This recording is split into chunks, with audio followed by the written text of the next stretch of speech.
Bueno chicos, continuamos aquí con la lección 10, la participación de los trabajadores en la empresa, ¿vale? Vamos a seguir donde lo dejamos y estuvimos viendo lo que eran los representantes de los trabajadores, los delegados de personal y el miembro del comité de empresa. Ahora vamos a ver qué competencias tienen, es decir, qué hacen estos representantes de los trabajadores, pues son su trabajo, diríamos. Las competencias son, o pueden recibir información, tanto de los trabajadores como también de la propia empresa, tienen derecho a ser consultados también incluso por la propia empresa para saber cómo va incluso la actividad laboral, los sindicatos, los trabajadores, la actividad económica, y tienen también que vigilar el cumplimiento de la normativa para que los compañeros y todo el mundo, por ejemplo, la normativa laboral de prevención de riesgos laborales, que se cumpla y que para evitar accidentes, ¿no? Por tanto, ellos tienen estas competencias. Pero a su vez, para desarrollar su trabajo, tienen una garantía. Garantía significa que tienen como una especie de privilegio, porque si no, pues a lo mejor pues, podrían tomarlas con ellos los empresarios y siempre son los que están recordando lo que hace mal o exigiendo. Entonces, las garantías que tienen son, no pueden ser despedidos ni sancionados por la empresa de forma discriminatoria, en el sentido de que por el hecho de ser representantes de los trabajadores o sindicalistas no se les puede despedir ni sancionar, porque si no el despido sería nulo. Si el despido es improcedente, el representante es el que decide si cobra la indemnización o se pide la readmisión, es decir, cuando nos despiden de forma improcedente, hay tres tipos de despidos, que lo veremos en otro tema. Procedente significa que tiene razón la empresa. Improcedente, que no tiene la razón la empresa y por tanto tiene razón el trabajador. Y nulo es que se ha vulnerado un derecho fundamental y que se anula el despido y hay que volver a readmitir al trabajador. Bueno, pues en el despido improcedente, cuando no tiene razón la empresa, porque la tiene el trabajador, pues el juez decide, una de las consecuencias es que el trabajador o bien tiene que volver al trabajo, readmitirlo a la empresa, o bien le tiene que pagar una indemnización por despido improcedente, que es de 33 días por año trabajado, y despedirlo. Pero esa elección la hace siempre la empresa. Es decir, si la empresa es la que decide si se queda con el trabajador o si le paga la indemnización. Bueno, pues en caso de los representantes de los trabajadores, quien decide si cobra la indemnización o pide la readmisión para volver al trabajo es el propio sindicalista o representante de los trabajadores. Tanto es un beneficio que tiene. Si le impone una sanción grave o muy grave, siempre hay que escucharlo a él. Por tanto, si no se le abre, diríamos, un expediente contradictorio en el sentido de que se le oiga a él primero, sería nulo. No se puede hacer sin esa condición. Tienen también siempre prioridad para permanecer en la empresa antes que otro compañero. Es decir, en caso de despido o de traslado, cuando cierran un centro y tienen que trasladar a una parte de la plantilla, él sería el último en ser trasladado o en ser despedido, si hay que despedir gente. Tienen derecho a expresar sus opiniones libremente, es decir, sin que tengan la censura, ni que les puedan condicionar, ni coaccionar.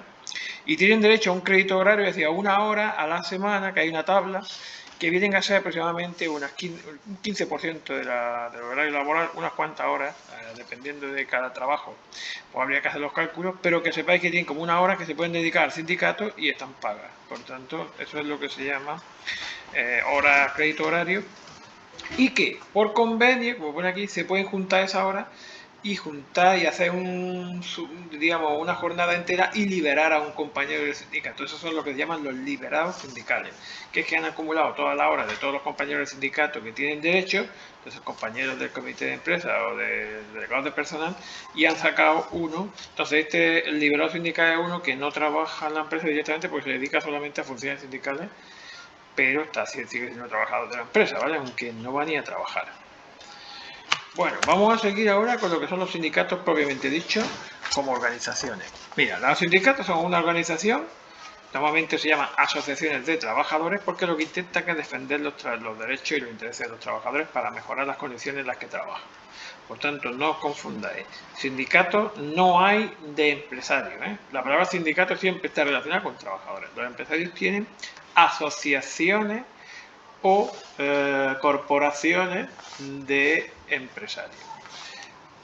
Pero en lo que es la palabra sindicato siempre está referida a los trabajadores. Dentro de su organización, la ley dice que tienen que tener una organización interna democrática, es decir, que tiene que haber elecciones internas para elegir y que tienen que seguir un proceso democrático.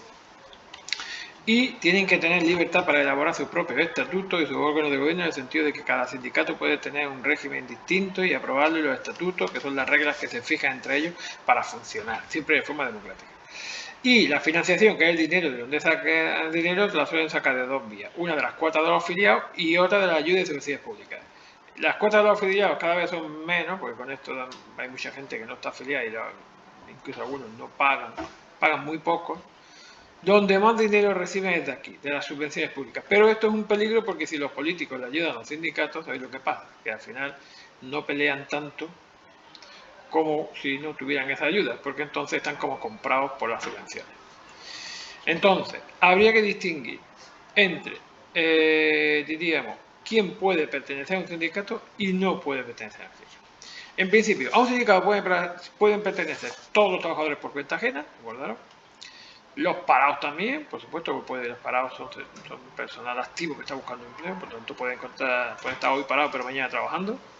Los jubilados y los trabajadores que hayan quedado incapacitados y los autónomos sin trabajadores contratados. Es decir, un autónomo que en principio trabaja por cuenta propia, ya sabéis, pero que no tenga trabajadores contratados, sí puede pertenecer. Ahora bien, un autónomo, un taxista que tiene otro trabajador contratado, ya sería empresario individual y ya no podría pertenecer a un sindicato porque el que podría pertenecer al sindicato sería su trabajador, no él, porque ya se convierte en empresario individual.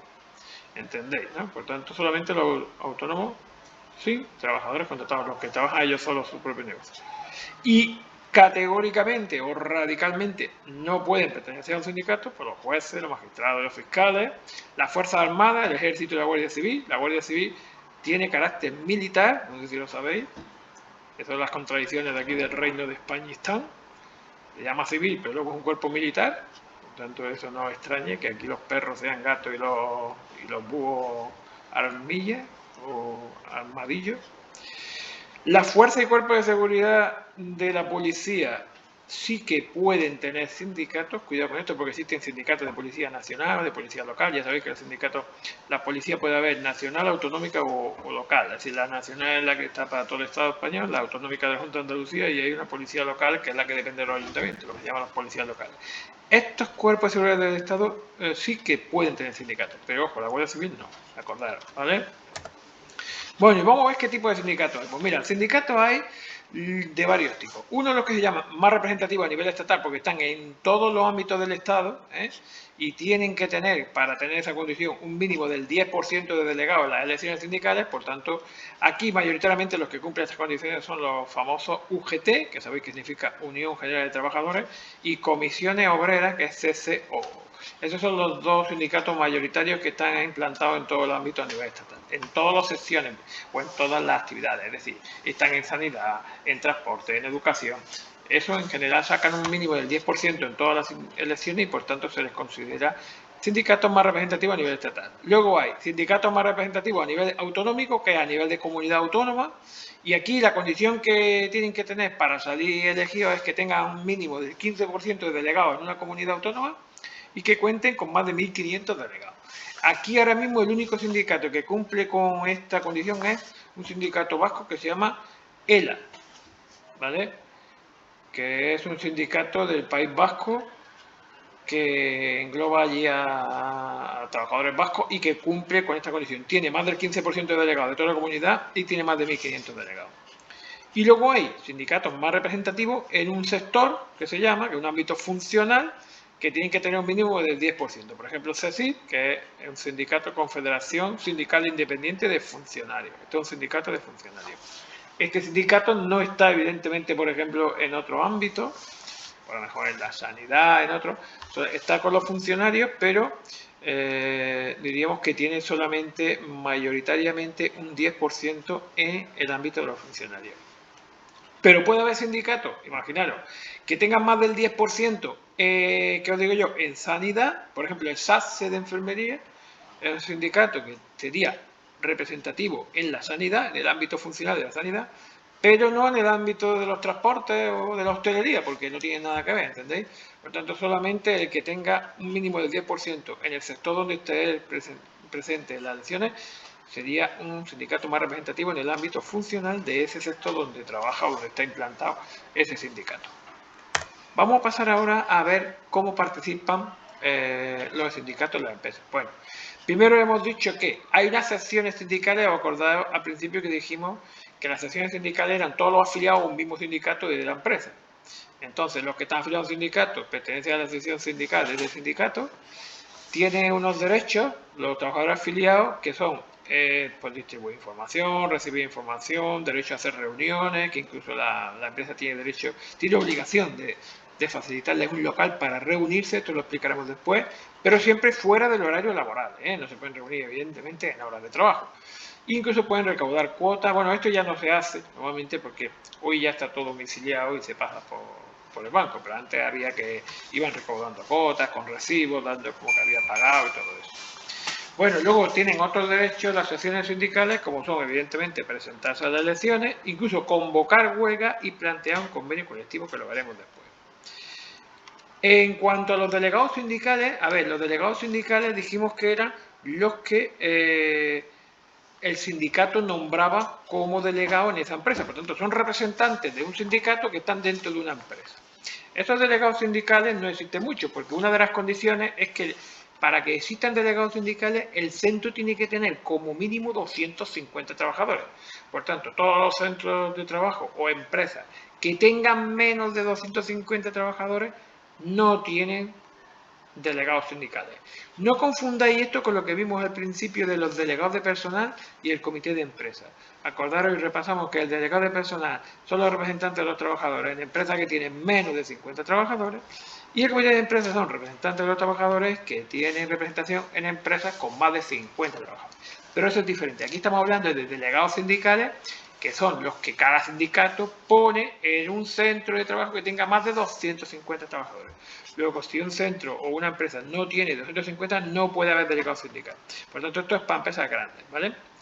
Tienen que tener también como mínimo un representante en el comité de empresa y estos tienen derecho a asistir a las reuniones del comité de empresa, pero con voz, pero sin voto. Estos no tienen, porque no lo han elegido los compañeros, estos son sencillamente los ha puesto el sindicato después de las elecciones y les da la representatividad. Bueno, el número de delegados sindicales, hay que tener un sindicato con menos del 10% de votos, tendría uno por sindicato, y luego hay una tabla, que tampoco voy a exigir que lo sepáis, por tanto la tabla esa que viene ahí, del número de delegados sindicales que puede haber, evidentemente pues no vamos a saberla, esa que viene en la página 208 abajo, cuántos delegados sindicales puede haber, sencillamente nos vamos a quedar con el dato de que tiene que tener la empresa un mínimo de 250 trabajadores para que existan delegados sindicales. Y luego que en función de ahí para arriba del número que haya, pues cuando pues hay delegados sindicales, veis ahí entre 250 y 751, luego entre 750 y 2000 hay dos, pero eso no lo vamos a preguntar, digamos, como dato específico para aprendérselo para el examen, ¿vale?